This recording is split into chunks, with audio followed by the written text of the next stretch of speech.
ആരാകും ബി.ജെ.പിയെ കേരളത്തിൽ നയിക്കുക എന്നതായിരുന്നു പ്രവർത്തകരും നേതാക്കളും 3 മാസമായി ചോദിച്ച ചോദ്യം. 2 പതിറ്റാണ്ടിന്റെ രാഷ്ട്രീയ അനുഭവത്തോടൊപ്പം രാജീവ് ചന്ദ്രശേഖർ ബി.ജെ.പിയുടെ സംസ്ഥാന അധ്യക്ഷനായെത്തി. സംഘപരിവാർ പശ്ചാത്തലമില്ലാതെ പാർട്ടി സംസ്ഥാന പ്രസിഡന്റാകുന്ന ആദ്യ ബി.ജെ.പി നേതാവെന്ന പ്രത്യേകത അദ്ദേഹത്തിനുണ്ട്. രണ്ടാം നരേന്ദ്രമോദി സർക്കാരിൽ കേന്ദ്ര സഹമന്ത്രിയായിരുന്നു.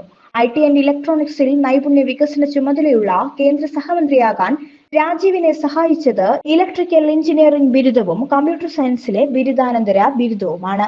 കർണാടകയിൽ നിന്നുമാണ് കേരളത്തിലേക്കുള്ള അദ്ദേഹത്തിന്റെ വരവ്. തൃശൂർ കൊണ്ടയൂരിൽ അമ്മ വീട്.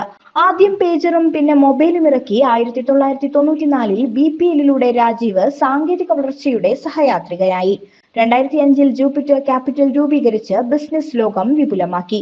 2006 മുതൽ കർണാടകയിൽ നിന്നും തുടർച്ചയായി 3 തവണ രാജ്യസഭയിലെത്തി. 2021 കേന്ദ്ര സഹമന്ത്രിയായി. കേരള ഇന്ത്യയുടെ വൈസ് ചെയർമാനായിരുന്നു. കേരളത്തിലെ ബി.ജെ.പിയിൽ ഇനി അടിമുടി മാറ്റം വരും.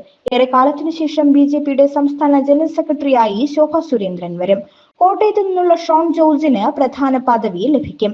ജനറൽ സെക്രട്ടറിയോ വൈസ് പ്രസിഡന്റായോ ഷോൺ ജോർജിനെ നേതൃത്വം പരിഗണിക്കും. നിലവിൽ പല ഭാരവാഹികൾക്കും പദവി നഷ്ടമാകും.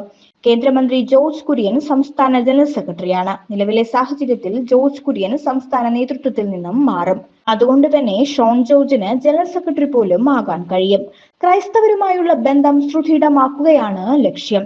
ബി.ജെ.പിയിൽ ദീർഘകാലമായി തുടരുന്ന പഴയ മുഖങ്ങൾക്ക് പുറത്തു പോകേണ്ടി വരും. സാമ്പത്തിക തട്ടിപ്പ് ആരോപണങ്ങൾ കുടുങ്ങിയവരെ കോർ കമ്മിറ്റിയിൽ പോലും ഉൾപ്പെടുത്തിയിട്ടില്ല.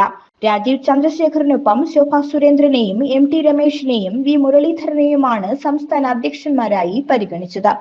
കെ. സുരേന്ദ്രനെ ഒരു ഘട്ടത്തിൽ പോലും ദേശീയ നേതൃത്വം വിശ്വാസത്തിലെടുത്തില്ല. V. മുരളീധരന് ദേശീയ നേതൃത്വത്തിൽ പ്രധാന പദവി ലഭിക്കും.